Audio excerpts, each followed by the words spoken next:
In the end, we compromised. Though to be fair, there was not much middle ground to be offered. The Guard held the power of the state, and I did not. Hi, this is David Allen Greer for the Errant hashtag. Today's topic is state secrets. We got in this situation for this reason. I had snapped a shot of an old computer that was on display in a Shanghai University building. After one picture, the guard had thrown his hand in front of my cell phone and said, "State secret." "It can't be a secret," I protested. "It's an old IBM 601 computer. It says so on the front panel." Desirous of preserving my one victory, the quick photo, I retreated. When I had a chance to analyze that picture, I concluded that the guard might have been right, or certainly more right than I was. The machine proved not to be an IBM product. The characters on the control panel dated the computer to 1959 and suggested that it was a digital differential analyzer, a machine similar to the ENIAC in design rather than any of the Western products then operational. As some of the labels did not exactly correspond to the structure of a differential analyzer, I wondered if I had found that fabled microwave computer, a computer of the late 1950s that the Chinese had once promoted as being 100 times faster than present electronic computers. However, they had never demonstrated such a machine, nor even indicated where one might be found. Perhaps this old gray box with a 601 on the face was indeed a state secret.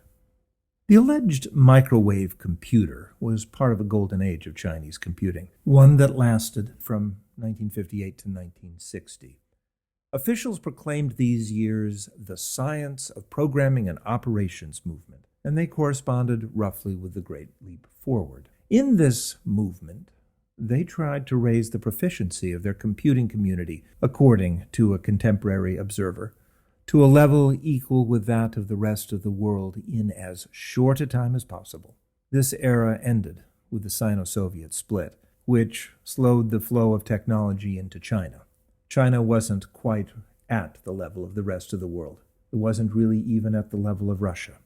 After 1960, as that observer noted, little was heard about specific kinds of machines, and nothing was said about the microwave computer. Some 50 years later, China seems to be in the midst of a second golden age. Has China caught up in IT? Asked a recent article. This fall, some 3,000 individuals attended the China National Computing Congress. This Congress covered the full range of technical topics that are current in computing, but still, it left the feeling that the conversation was going just one way. The speakers were generally familiar with research that had been published in American or in European journals, but they also seemed to believe that Americans and Europeans were not aware of what was being done in their country. Admittedly, conference presentations are not always a fair measure of our involvement in the technical community. In these brief moments upon the stage, we tend to advance our ideas, claim of value for what we have done that may have been done by other people and in other places. We're there to promote our own, rather than to offer credit to strangers. Most of the papers at this conference dealt with current topics: big data, cloud management strategies, power conservation, parallel algorithms. However, they often referenced ideas or companies that were little known outside of China, such as TD-SCHMA, or Tencent. The conference reached its emotional peak during a presentation by the CEO of Xiaomi Tech, Leah Jun. Jun commanded the audience in the way that Steve Jobs once commanded the Apple Developers Conference. Yet Jun serves only as the face of technology of China. He's not much of a face for global technology. This was perceived by several members of the audience, who asked, why is he not well known in America? Of course, computing has greatly benefited by support from nation-states. We also tend to cite computing skill as a measure of national strength.